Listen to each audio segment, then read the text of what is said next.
હવે આધ્યાત્મિક સાધના રોજ કેવી રીતે કરવી?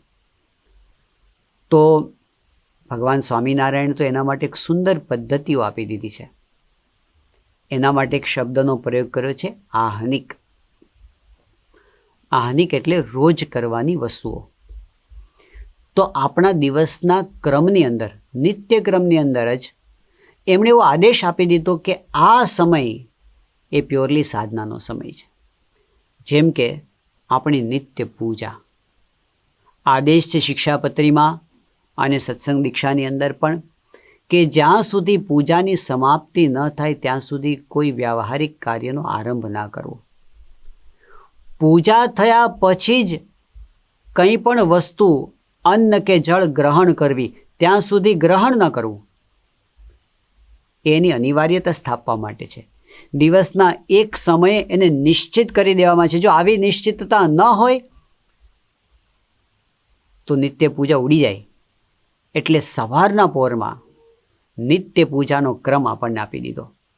અને નિત્ય પૂજાની અંદર પણ આપણે જાણીએ છીએ ભગવાન સ્વામિનારાયણ તો એટલી સર્વાંગી સાધના આપી દીધી, પૂજાની અંદર જ એક આખું પેકેજ આપી દીધું કે એની અંદર મંત્ર જાપ પણ આવી જાય, એની અંદર ધ્યાન પણ આવી જાય, એની અંદર આત્મવિચાર પણ આવી જાય, એની અંદર પરમાત્માના મહિમાનો વિચાર પણ આવી જાય, એમાં દંડવત અને પ્રદક્ષિણા જેવી વિધિ પણ આવી જાય, એમાં એક પગે ઊભા રહીને તપની માળા કરવાની વિધિ પણ આવી જાય, એમાં પ્રાર્થના પણ આવી જાય, એમાં શાસ્ત્ર પઠન પણ આવી જાય.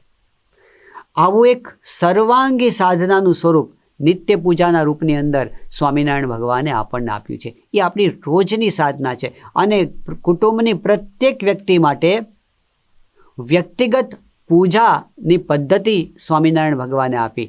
એટલે આપણે પ્રવાસમાં જઈએ કે ગમે ત્યાં જઈએ, આપણી સાથે આપણી પૂજા ભેગી ને ભેગી જ હોય. તો એ આપણું નિત્ય આહનિક છે.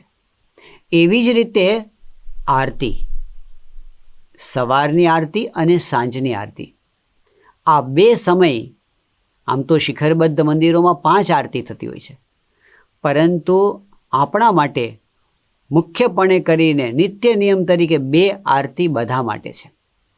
હવે એ આરતી ઘરે રહીને કરી શકીએ, જો આપણી નજીક મંદિરો હોય તો મંદિરે જઈને કરી શકીએ, અને જો એ પણ અનુકૂળ ન હોય બેમાંથી એકે, તો આપણે જે સ્થાનમાં હોઈએ તે સ્થાનમાં રહીને પણ સવારની આરતી અને સાંજની આરતી એ આપણે બોલી લેવી જોઈએ.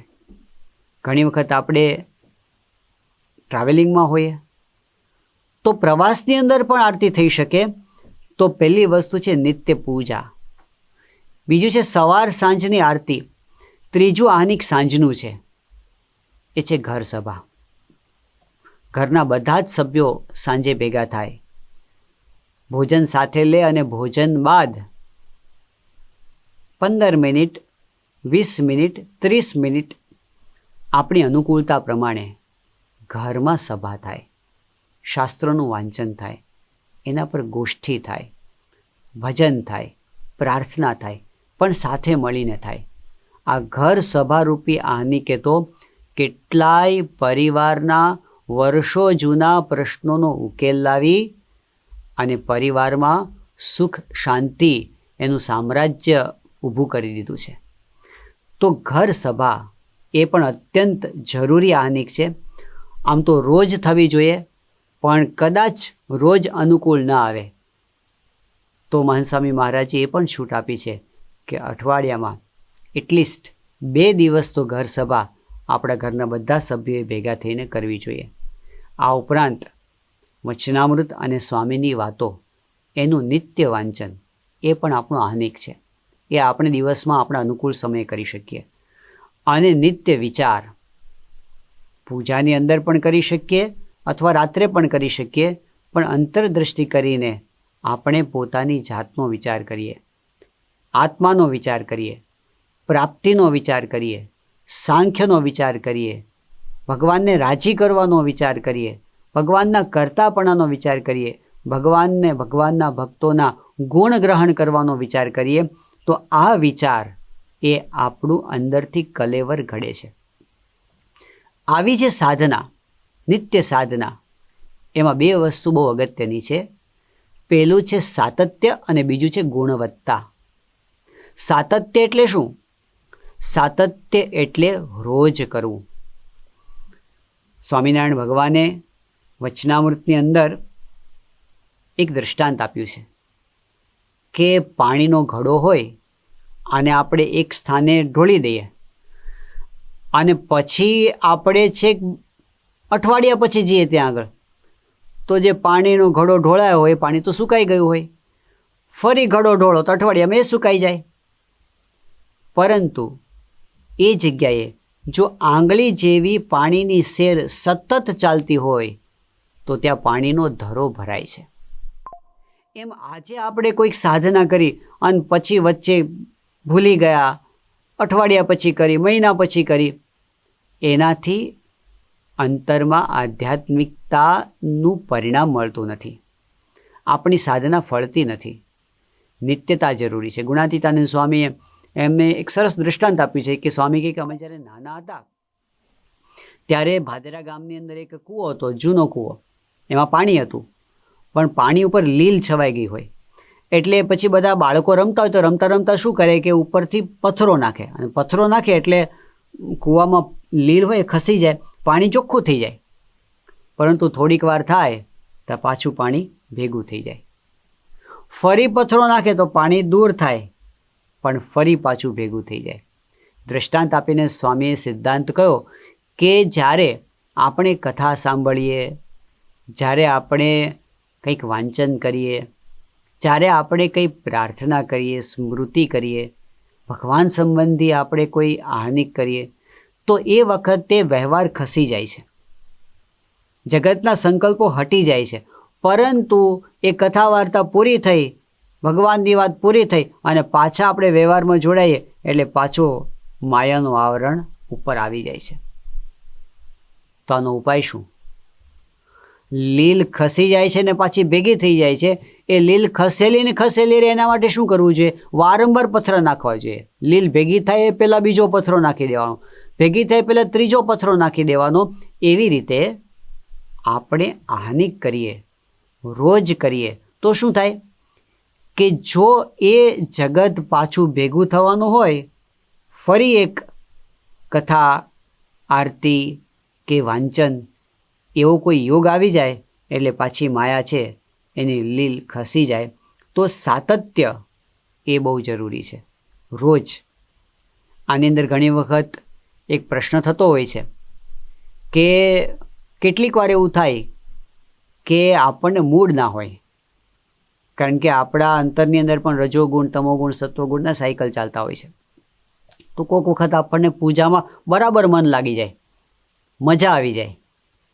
કોઈક વખત છે ને મનમાં બધા વિચારો ચાલતા હોય અને આપણી પૂજામાં બરકત ના આવે, ન કરવા જેવી પૂજા થાય. તો એવા સમયે આપણને કેટલીક વાર વિચાર આવે કે આવું કરવું એના કરતાં ન કરવું સારું. આ આરતી હું કરવા બેસીશ ને મારું મન અત્યારે રહેવાનું નથી, એના કરતાં આરતી ન કરવી સારી. મન વગર શું કામનું? અને ઘણી વખત બધું યંત્રવત થઈ જાય એટલે મશીનની જેમ થયા કરે, અંતરમાં ન થાય. તો એનો શું મતલબ? તો એના કરતાં ન કરવું સારું. જ્યારે મન હોય ત્યારે કરવું સારું. આવો એક પ્રશ્ન એક શિબિરની અંદર પૂછાયો હતો. એ વખતે મુંબઈના પૂજ્ય કોઠારી બાપા, એમની સાથે પ્રશ્નોત્તરી ચાલતી હતી. પ્રમુખ સ્વામી મહારાજ બાજુમાં જ વિરાજમાન હતા. 2000ની સાલની વાત છે, ગાંધીનગરની. પ્રશ્ન એવો હતો કે અમે આહ્નિક કરીએ છીએ પણ ઘણી વખત આહ્નિક યંત્રવત થઈ જાય છે, તો એ વખતે શું કરવું? હવે કોઠારી સ્વામી એ પ્રશ્નનો જવાબ આપવાના હતા પણ પ્રમુખ સ્વામી મહારાજે વચમાંથી કીધું, માઇક પોતે હાથમાં લીધું અને સ્વામી બાપાએ વિશિષ્ટ વાત કરી. પ્રમુખ સ્વામી મહારાજે કહ્યું કે ભલે આહ્નિક યંત્રવત થતું હોય, યંત્રવત થાય તો યંત્રવત પણ કરવું. આપણે ઘણી વખત એવું વિચારીએ છીએ કે મન ન રહે એના કરતાં ન કરવું સારું.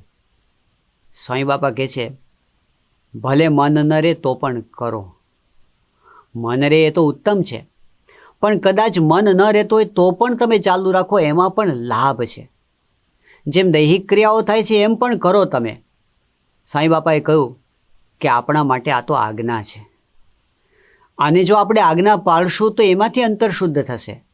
બાપાએ કીધું આમાંથી જ શાંતિ થવાની છે, આમાંથી જ આપણને એકાંતિક ધર્મ સિદ્ધ થવાનો છે, આનાથી જ અંતરમાં પ્રકાશ થવાનો છે. તો આ સાતત્ય એ નિત્ય સાધનાની અંદર ખૂબ જ જરૂરી છે. રોજ કરવું, રોજ પૂજા થવી જોઈએ, રોજ 2 ટાઈમ આરતી થવી જોઈએ, અઠવાડિયામાં ઓછામાં ઓછા 2 દિવસ ઘર સભા થવી જોઈએ, રોજ વચનામૃત અને સ્વામીની વાતોનું વાંચન થવું જોઈએ. આ નિત્ય સાધના છે. બીજી વસ્તુ આમાં જરૂરી છે ગુણવત્તા. હવે જ્યારે આપણે ભક્તિ માટે સમય કાઢેલો જ છે તો પછી એ સારામાં સારું થાય એનો પણ આપણે વિચાર કરવો જોઈએ. પ્રેક્ટિસ મેક્સ મેન પરફેક્ટ એવું કીધું છે, પણ એને સુધારીને કોઈ એવું કહ્યું કે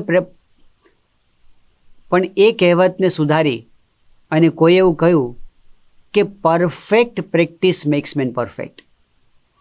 એટલે કે આપણે જેમ તેમ પ્રેક્ટિસ કરશું તો આપણે પરફેક્શન તરફ નહીં જઈએ, પણ દરેક પ્રેક્ટિસને પૂર્ણ કરવાનો પ્રયત્ન કરીએ. રોજની પૂજા પરફેક્ટ કરવા પ્રયત્ન કરીએ, રોજની આરતીને પ્રત્યેક પરફેક્ટ કરવા પ્રયત્ન કરીએ, રોજના આપણા વચનામૃત અને સ્વામીની વાતોને પરફેક્ટ કરવા પ્રયત્ન કરીએ, તો એ પ્રેક્ટિસ આપણને આગળ જતાં જતાં આધ્યાત્મિક પરફેક્શન તરફ, પૂર્ણતા તરફ લઈ જાય છે. તો આપણે જ્યારે ભક્તિ સંબંધી સાધના કરતા હોઈએ ત્યારે કયા એવા મુદ્દા છે જે આપણને પરફેક્શન તરફ લઈ જાય? એમાં પણ જ્યારે આપણે વચનામૃત, સ્વામીની વાતો અને ગુરુ હરિના વચનોનો વિચાર કરીએ તો આપણને 3 બાબતો મળે છે કે જે કંઈ સાધના આપણે કરીએ એ મહિમા સાથે કરીએ, બીજું પ્રીતિ સાથે કરીએ, ત્રીજું એકાગ્રતાથી કરીએ. મહિમા, પ્રીતિ, એકાગ્રતા. દાખલા તરીકે આપણે આરતી કરવા માટે બેઠા છીએ તો આરતી વખતે મહિમાનો વિચાર આવે તો આપણી આરતી બદલાઈ જાય. મહિમાનો વિચાર એટલે કોની આરતી કરીએ છીએ વિચાર. મહિમાનો વિચાર એટલે જેમની આરતી કરું છું એ ભગવાન સાક્ષાત મારી સામે હાજર છે એ વિચાર. મહિમાનો વિચાર એટલે હું જે આ આરતી રૂપી ક્રિયા કરું છું એ સામાન્ય ક્રિયા નથી, હું બહુ જ અગત્યનું કામ કરું છું એવો વિચાર. આહનિકની ક્રિયાનું પણ મહત્વ, જેમની આપણે ઉદ્દેશીને ક્રિયા કરીએ છીએ એ ભગવાન અને ગુરુનું પણ મહત્વ, અને એમની પ્રત્યક્ષ સન્નિધિનો ભાવ, આ આહનિકમાં આવે છે. તો મહિમા. બીજી વસ્તુ છે પ્રીતિ. સ્વામિનારાયણ ભગવાને કહ્યું કે ભક્તિ કરવી તે કેવી રીતે કરવી? તો શુષ્ક મનથી ન કરવી, પરંતુ રોમાંચિત ગાત્ર થઈને કરવી, ગદગદ કંઠ થઈને કરવી. તો એ પ્રેમનો ભાવ છે. પ્રેમને હૃદયમાં ધારીને આપણે કરીએ ત્યારે એ સાધના ઊંચી કોટીની બને છે. ત્રીજી વસ્તુ છે એકાગ્રતા. You can not fail if you forget everything else and everyone else. આપણે બધું ભૂલી જઈએ અને બધાને ભૂલી જઈએ ને તો કોઈ દિવસ નિષ્ફળતા આવે નહીં. એકાગ્રતા એટલે બધું જ ભૂલી અને આપણે જે સાધના કરવા બેઠા છીએ તન્મય થઈ જઈએ.